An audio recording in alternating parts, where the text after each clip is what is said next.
everybody, and welcome back to Digital Integrated Circuits. I'm Professor Adam Teman of the EnICS labs at Bar-Ilan University, and today we'll be going over the Kahoot for Lecture 5, Technology Scaling.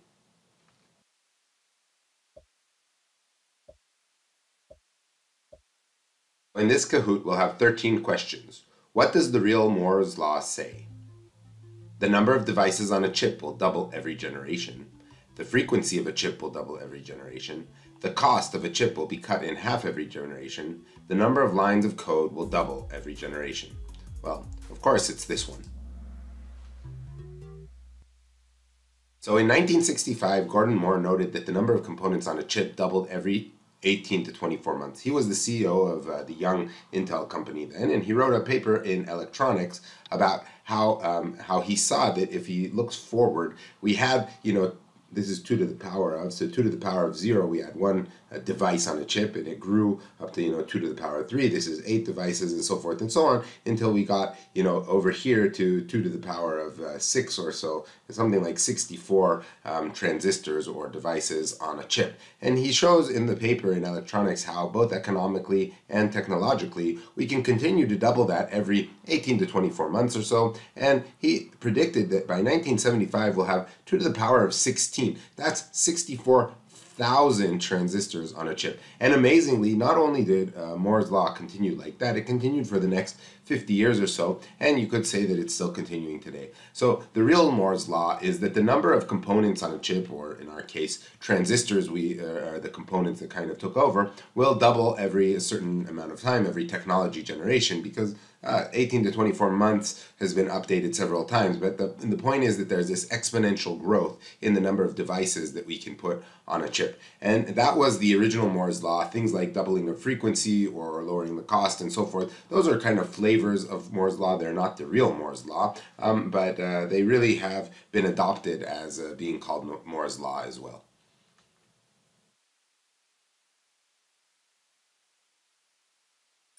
Going to the next question, what will finally kill Moore's law?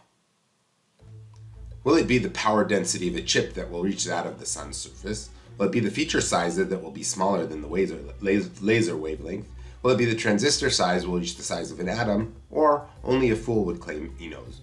Well, I can tell you that all of these options have been said before, and there are many other reasons why Moore's law should die, but I claim that only a fool would claim that he knows, because as I showed in the talk, and this is already quite old, but it can be updated many times since then, that really many people along recent history have claimed that Moore's law is going to die, as we can see here in a kind of an article that was in The Economist, not in a scientific type of magazine, but more an economical magazine about different people, and Gordon Moore himself, appears a few times on just this plot that was shown here. And Brian Kurzanich, who used to be the CEO of Intel, he had quoted that in my 34 years in the semiconductor industry, I've witnessed the advertised death of Moore's law no less than 4 times. As we progress from 14 to 10 nanometers and plan for 7 and 5 nanometers and even beyond, our plans are proof that Moore's law is alive and well.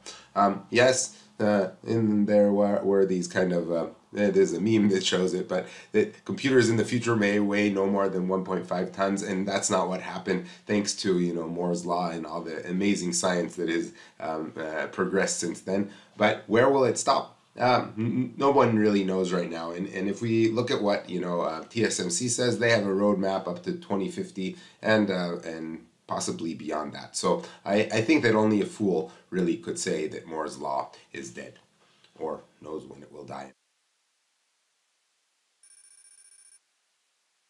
Question number 3. Select the aspect of Moore's law that is still true today. Is it that die size is growing at 14% per generation? Is it that the number of transistors on a chip is doubling per generation? Is it that power density is doubling every generation? Or that frequency is increasing by 43% every generation? Or is it the size of my kids are growing, at some point, at some percentage per year? So I guess the one that we know is true, or what is the real Moore's law, is that the number of transistors on a chip, and that's what we try to say that Moore's law is still alive. We're trying to prove that that is indeed the thing. So if I take the latest plot that is on Wikipedia about Moore's law, it goes up to 2020, which already is not today. You know, it's a couple years ago, and by the time you see this, it may be way into the future. But really, it shows how Moore's law has exponentially grown, because this is a logarithmic plot, so a linear curve is exponential, and really it is kept on at least till 2020. And I can tell you that, you know, if we try to plot the Apple M1 Ultra that just came out, I think they said they have 120 billion transistors. Well, it is on two separate dies that are connected through a substrate, but still that could be considered the amount of components on, you know, one kind of monolithic product or something like that. It's two separate dies on a connection in package. These are the types of things that are done nowadays. And so that is one of the ways that you can say that Moore's law is going to continue and to live. So it's all a case of perspective. But yes, we are going to, in the near future at least, and hopefully in the long run, we're going to increase the capacity of all of our chips.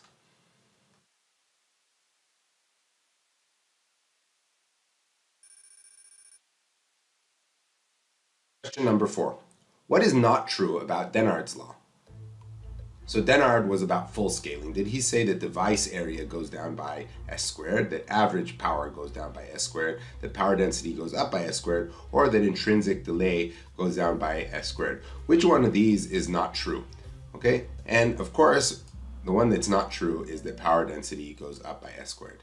So going back to Dennard's law, Dennard, he brought two kind of, I guess you could say, things into perspective. He said that if we take the length and the width of the transistor and we make each one of them 30% smaller, then when we take length times width, 0.7 times 0.7, we get 0.49. That's about half. So if the area of a transistor, which at least traditionally was length times width, is going to be halved, we can double the number of transistors that we have on a chip, and that will enable us to double, that will enable us to keep up Moore's law. But that can only be done if we keep on scaling other features of the transistor in the same way. And we saw in the model that we developed that actually works. Why does it work? It works basically because the power goes down, and especially the power density over here stays constant. And that means that we can take out all the heat that is being developed on the chip. We don't need it to go down, we just need it to be constant and not go up. And that's basically what Dennard showed. When that stopped happening, that's what we call the breakdown of Dennard scaling, and that is where we are nowadays. That really power density did not keep on going down, basically for two reasons. One, because VDD was not scaled, and two, because when VDD was scaled, we had to scale VT as well, and that started to cause leakage, which wasn't a problem back when Dennard was talking about his model. And so if we keep the VT the same, then we get less power. We cannot scale VDD. And in any case, it hurts the way that our power and our power density scale, and we can't continue in that type of ways, and that brought us to all kinds of other alternative ways of design. So device area does go down by s squared, which is where we get the double density. Average power goes down by s squared. That we saw as well, and that was a real nice feature of full Dennard scaling. And intrinsic delay goes down by s, and that gave us an increase, a modest increase in frequency, but which actually was something that we wanted to exploit and get to be higher than that, so we could sell computers with higher frequencies, which really were what sold computers back in the day. The power density goes up by s squared. That is not true. It was supposed to stay constant. Unfortunately, that's not what happened due to the way that fixed voltage scaling was used. Question number 5. When was Dennard scaling followed? Was it followed in the 80s and early 90s, from the mid-90s until the mid-2000s, today, or it's always been in use? Okay, and let's see, I think it was over here, something like the 80s and early 90s. I am wrong.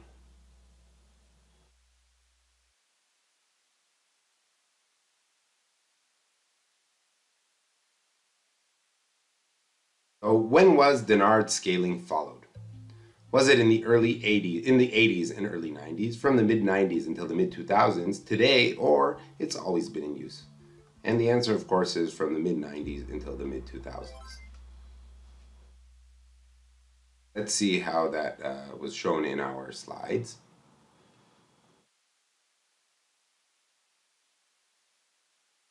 We had fixed voltage scaling, which was basically between the 70s and the 90s, where we just kept the supply voltage similar for all devices. Only device dimensions were scaled, and that caused a rise in power density. Now, there are two reasons for that. One was, as I said, to get better frequency, but the other reason, and not less important, was because off-chip interfaces, they had to be at some sort of a standard that so you could use chips that were made from different generations, different technologies, and if they had like a standard that said that they had to work at 5 volts, then we wanted to keep the supply voltage of 5 volts. What is done basically nowadays, or for the last many years, is that we have a different voltage for off-chip interfaces and for on-chip. We call it an I/O voltage, and you can have several I/O voltages, in fact, to meet different standards of interfaces.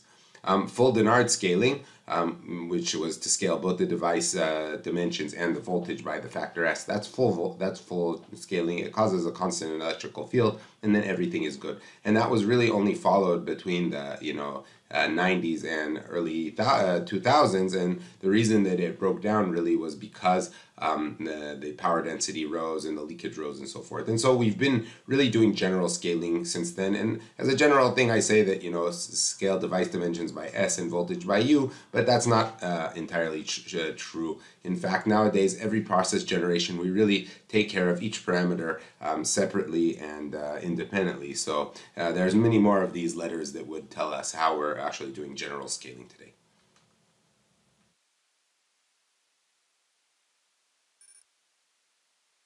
Question number 6. Why did the CPU burn up in the movie?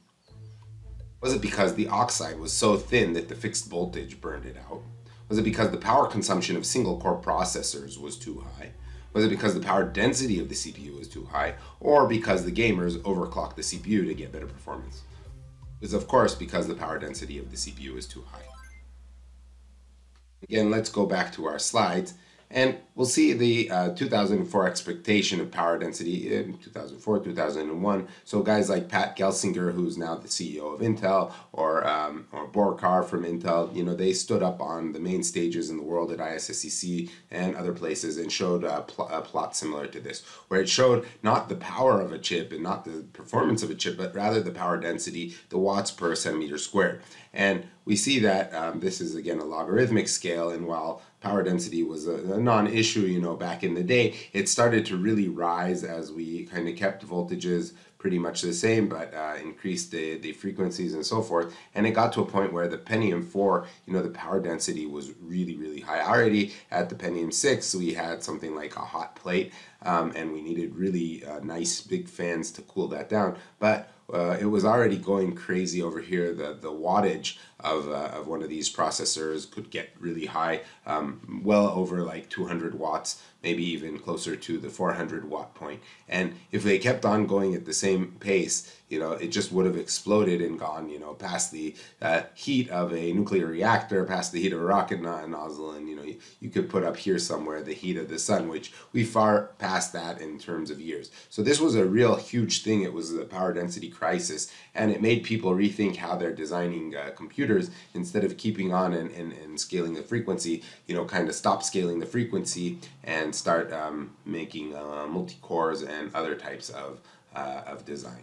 And we're still going through that today, where power has probably overtaken performance as the most important thing. So the fact that the oxide was so thin that a fixed voltage burned it out, that was not because that was not what happened to the CPU. It was not because the power consumption was so high. It was because the power density was so high. So the power consumption is usually also high, but power consumption is okay as long as you have a big enough battery to support it, power supply. The problem is the power density brings the heat, on a certain place so high that it can just go up in flames.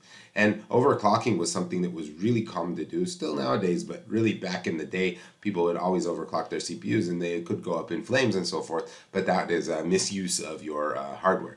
The reason in the movie that the chips burned up was because they removed the fan, and they couldn't cool it down. Question number 7. Which of the following does not help deal with mobility degradation? Strain silicon, using different channel materials, scaling the transistor length, or changing the Miller index of the channel? Well, it's going to be scaling the transistor length. So let's go over that.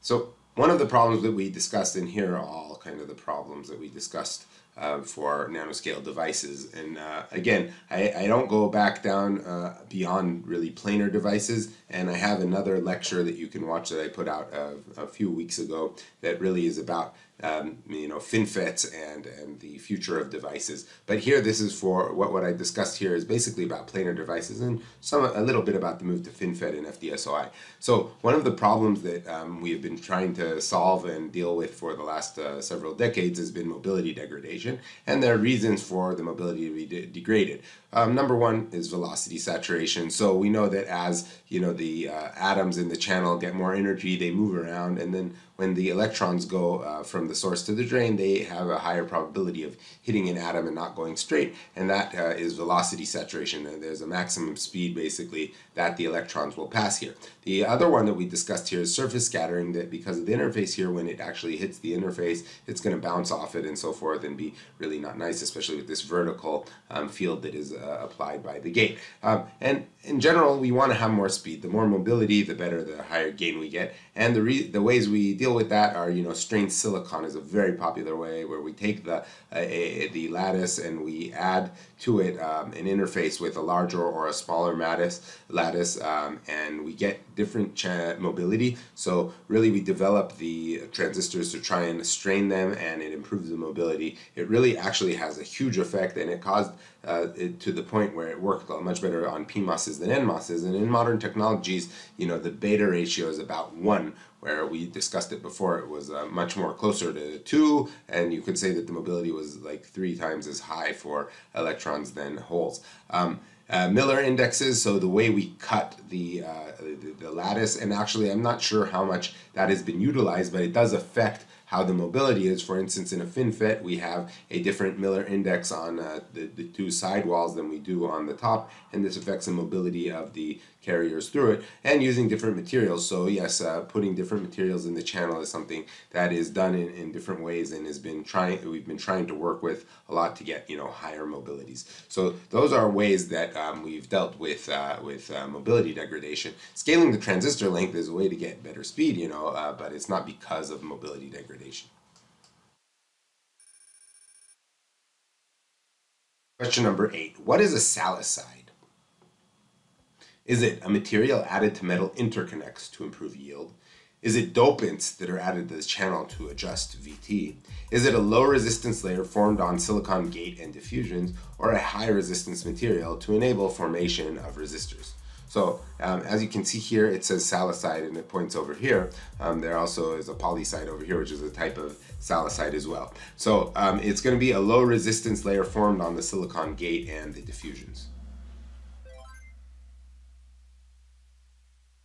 So what is a salicide? A salicide is a self-aligned silicide. So the silicidation is where we actually go and do some sort of a process here that takes the area that's exposed on top of the source drain and the polysilicon, and it makes them into a different material which has lower resistance than the layer that's beneath them. And that's the silicidation that creates this salicide, because it is self-aligned. So it's a self-aligned silicide.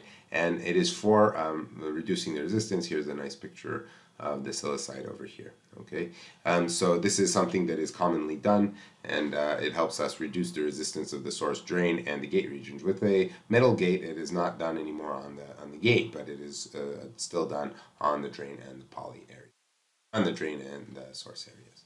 Okay, so the other things are just they're not right answer.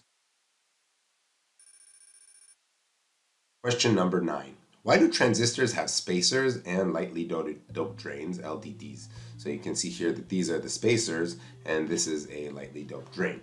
So is it to improve the channel conductivity, to alleviate hot carrier phenomena, to better control the threshold voltage, or to make the channel shorter? So the answer is actually that it is to alleviate the hot carrier. Let's go back. we have hot carrier effect. And the problem is that when the carriers are running through the channel and there's a large voltage on the channel causing a nice electric field that's bringing the electrons from the source to the drain, they arrive at the diffusion region of the drain diode, and they really go into a strong electric field that pulls them into the drain area. When they have so much electric field on them, they have a ton of energy, and at the same time we have this perpendicular field that is applied to them by the gate, and therefore they're being pulled to the gate with a lot of energy, and sometimes they actually jump over part of the gate oxide potential barrier, and they get stuck inside the gate oxide. And what that does is it changes the amount of charge inside the gate oxide. And if you remember our VT formula, it was dependent on QOX over COX. So when we changed QOX, we changed the amount of we changed the level of VT, and this happens over time. It's an aging effect. It's a reliability effect.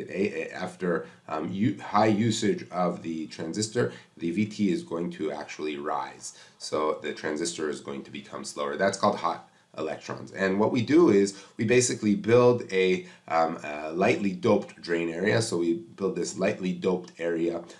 As you can see here, it has N minus versus N plus over here. And that means that the field inside the depletion region of this lighter doped area is smaller, and therefore the field that is applied to electrons getting in here is smaller, and there's less of a probability that they will be pulled over the gate barrier and into the gate oxide. So that is what is done with lightly doped drains. We still need the N plus areas to provide good ohmic contacts to the metal layers, to the otherwise, if we have too little doping here, then there is a big potential barrier to go over, and it will cause a voltage the connection over here.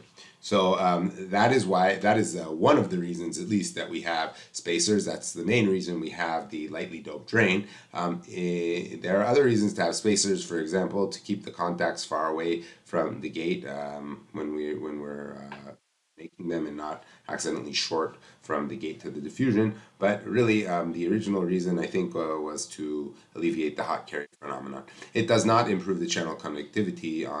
It doesn't affect the channel, actually, but the area over here has less conductivity, for example, than the higher doped source and drain.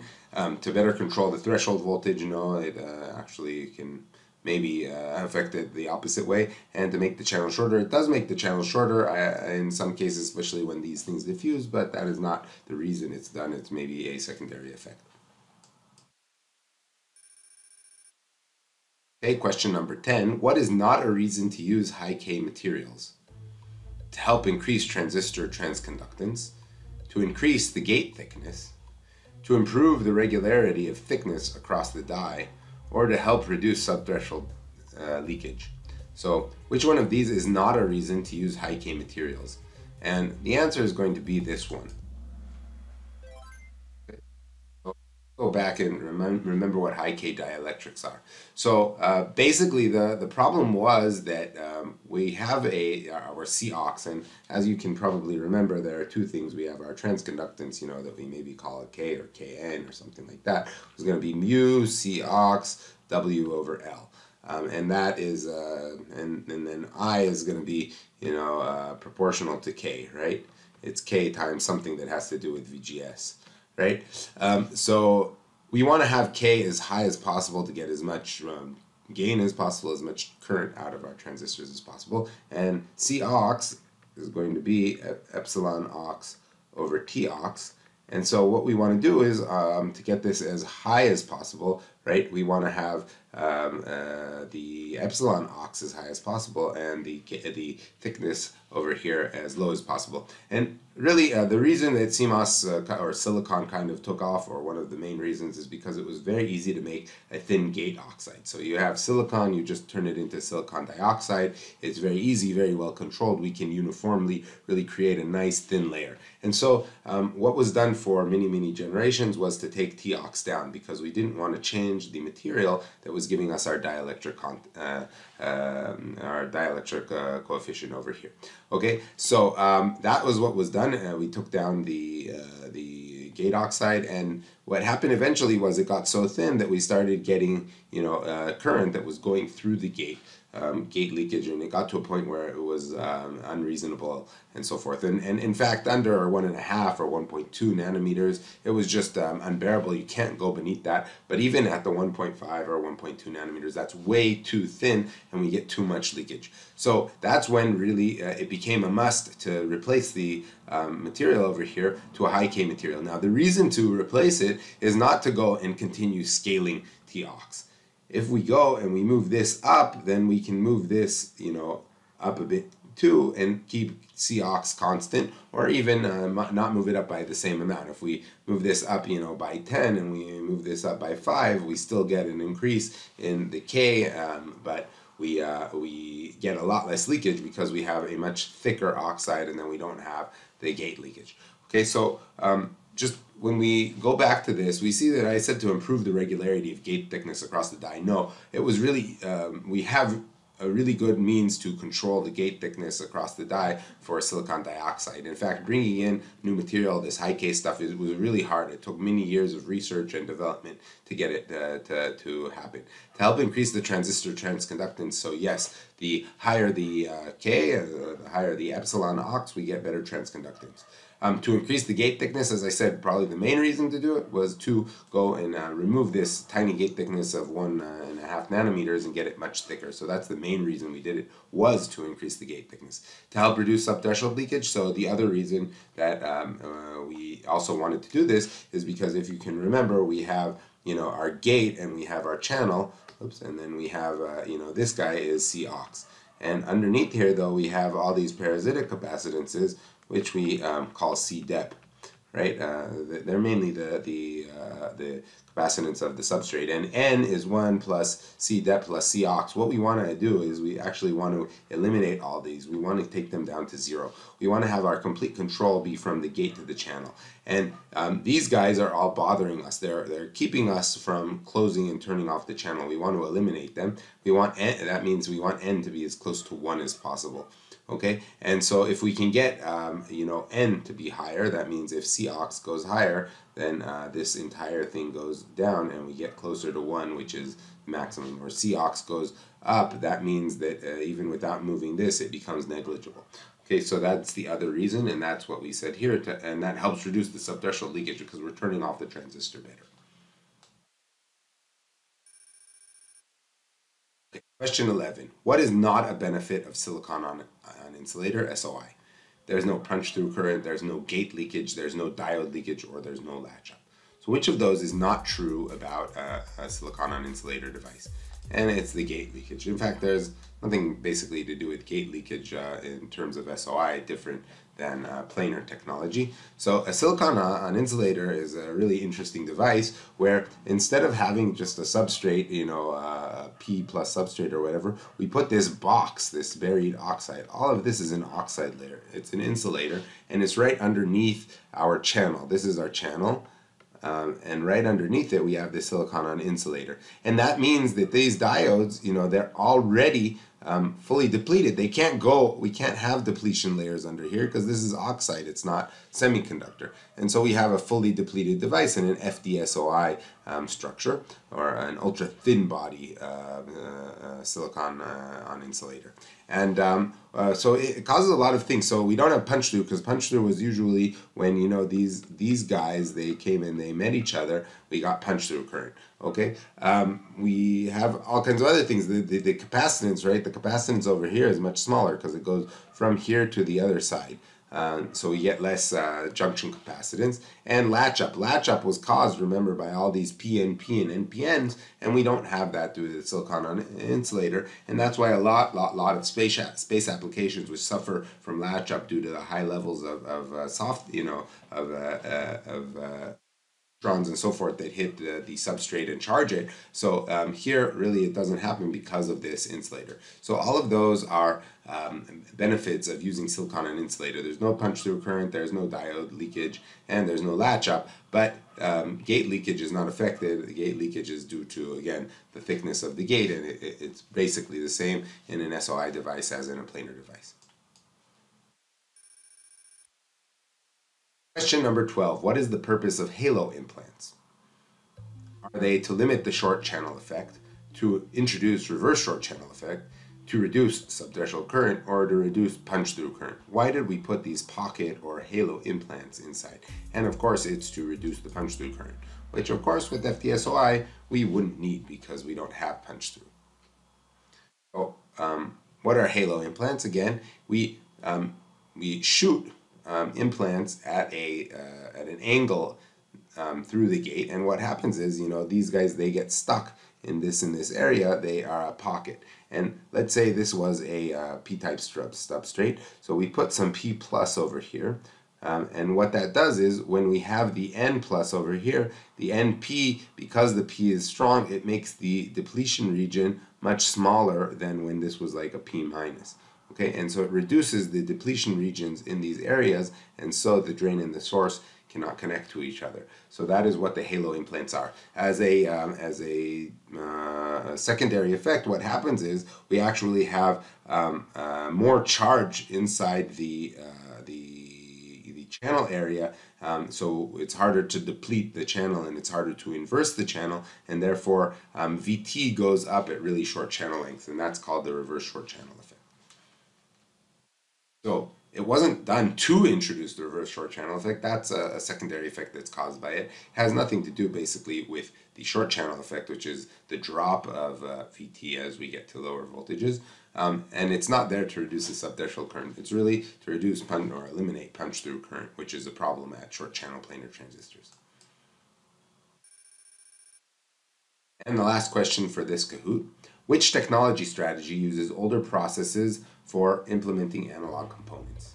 Is it beyond more, more than more, or quantum computing? And this plot appears in the International Technology Roadmap for Semiconductors, showing these different strategies. And of course, the one that uses older processes for implementing analog components is more than more.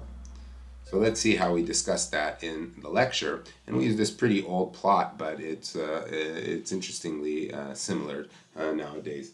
So Plan A was extending silicon CMOS, which is called more, whereas Plan C is post-CMOS options, going to different types of transistors, called beyond more. And interestingly enough, if something like a FinFET would be considered a beyond more, it eventually moved over to Plan A, which is more. So nowadays, maybe gate-all-around nanoribbons would be considered more versus post-silicon options, which would be maybe considered something like carbon nanotube devices and things like that. More than more, on the other hand, is what we call subsystem integration. So we're going to use different process flavors and technologies to make different types of components. Analog components do not benefit from voltage scaling, do not benefit from the lower transistor lengths and so forth. So if we need to make analog components, that we shouldn't use as much silicon real estate on the really expensive nodes, which aren't good for analog. We can use different nodes and we can connect them together with through silicon vias and all kinds of wafer level packaging strategies and so forth, than just making the analog components or special things like image sensors and so forth on the same digital process. So that is more than more, and that was the answer to our question. Of course, there's Plan Q, which is quantum computing, which is finally coming into fruition in these days right now. The answer, of course, was more than more. And that is it for the Kahoot for lecture number 5. And of course, as usual, if you have any questions, please feel free to ask me on my channel, and I will try to get back to you as soon as I can.